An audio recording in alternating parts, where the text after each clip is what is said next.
What's up guys, JayzTwoCents here, and I figured that since I'm doing an AMD video today, I might as well at least wear my red shirt. But I said on Twitter a little while back that I wanted to do more affordable product reviews, so today we're going to be taking a look at two new graphics cards offered by AMD, the RX 470 and the RX 460, and they're actually two different custom variants that we're taking a look at, which is kind of ironic because I'm still waiting on some custom 480s to come my way, but that's really kind of besides the point. We're going to be taking a look today at the MSI RX 470 Gaming X, and we're going to be taking a look at the XFX RX 460. There's a lot of X's in these titles this time around.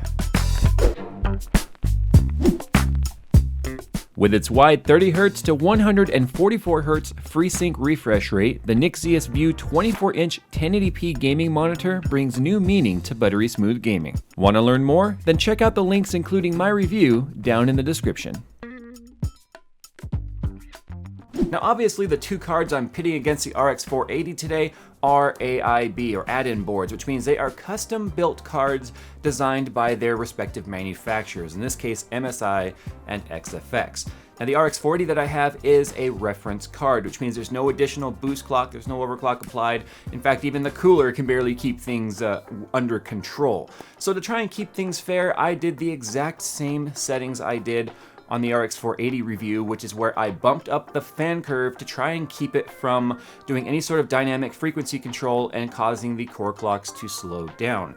I figured that would keep this test as fair as possible, considering we are looking at aftermarket cooling solutions on the two cards that we're introducing today. And one other thing is the driver being used on all three cards today is the latest AMD driver at the time of making this video, 16.8.2, which is available for download on AMD's website. So without any further yammering, I'm going to go ahead and present to you guys the RX 400 series lineup and how they stack.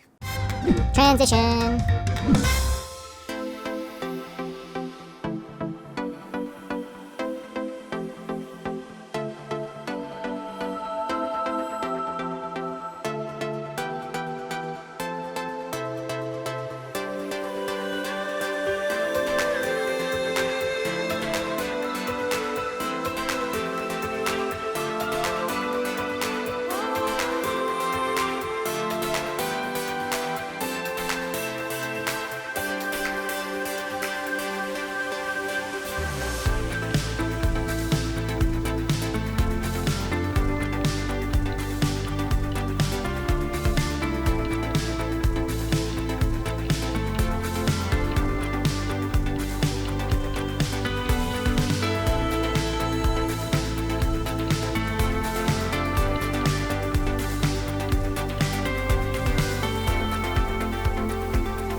So those are the benchmarks, guys, and there's a couple things that actually surprised me about this, and I want to talk about that today. The RX 470 is very close to the RX 480, and if you actually take a look at the variants of these cards, I do have a 4GB 470 versus an 8GB 480. Now there are 8GB versions of the 470 available as well, but what's kind of interesting about that is it bumps the price of an 8GB 470 up to the base price of an 8GB 480. And I don't know if I could recommend an 8GB 470 over an 8GB 480, because you're still going to get better core performance out of the 480 if you can find the unicorn custom boards that are floating around out there that still are waiting and slowly making their way to the reviewers to check out.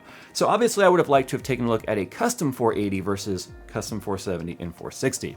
But as you guys can see, the 470 in its MSI variant and its OC profile, and it does ship actually with the gaming profile enabled, but obviously for this test, I enabled the OC profile, so it ran 1254 megahertz, only 12 megahertz slower than the RX 480's 1266. But obviously a custom 480 would be higher than that. But you gotta admit though, for the $199 price tag that the 4GB card ships at, it's really, really close to the RX 480.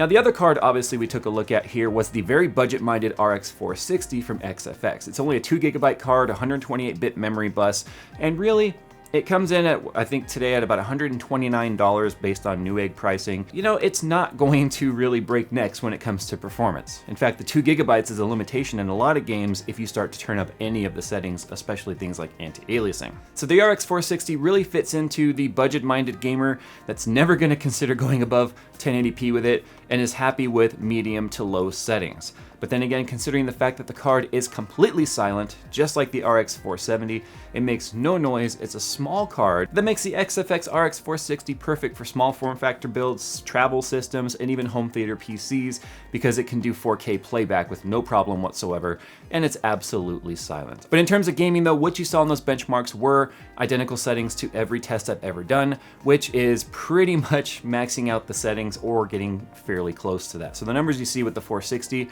are pretty much going to be worst case scenarios. Bump down those settings a little bit and the FPS will go up. Now I'm gonna do another video in the future about overclocking these guys. I didn't try to overclock the 470 or the 460. They deserve it, especially the 470 with its custom cooler on there and its custom board. But I didn't want this video to be too long, so I think we're gonna do that in another video. And I'm still trying to get my hands on some custom 480 guys so that we can see exactly, you know, what the whole lineup has to bring. But if you look at the price points, $129, $199 for the 4GB 470 and $239 for the 8GB base model 480, there's a lot of performance to be had for under $300. And I think that $199 4GB 470 is definitely a sweet spot. So there you go, guys. Obviously there is some fierce competition taking place at the $200 price point because Nvidia also announced its 1060 3GB variant, which I'm kind of dubbing the 1050 Ti, honestly, because it's got some shaved CUDA cores and stuff. Yeah, that's kind of besides the point. Let me know in the comments or the like button or on Twitter or whatever if you guys want me to take these cards and put them against the new 1063GB card. That card exists only to compete with the ones we just took a look at, and I've not compared those cards yet, so I have no idea how that's actually going to stack up. So if you guys want me to do that test, let me know. Also too, like I said, I will be doing overclocking on the 470 and a little bit on the 460 to see exactly how much performance you can squeeze out of 200 bucks. I mean, there's nothing more fun than taking a graphics card and just wringing out the FPS, maximizing that FPS per dollar. All right, guys, time to go. Thanks for watching this video. Share it with people you think it will help, and as always, I will see you in the next one.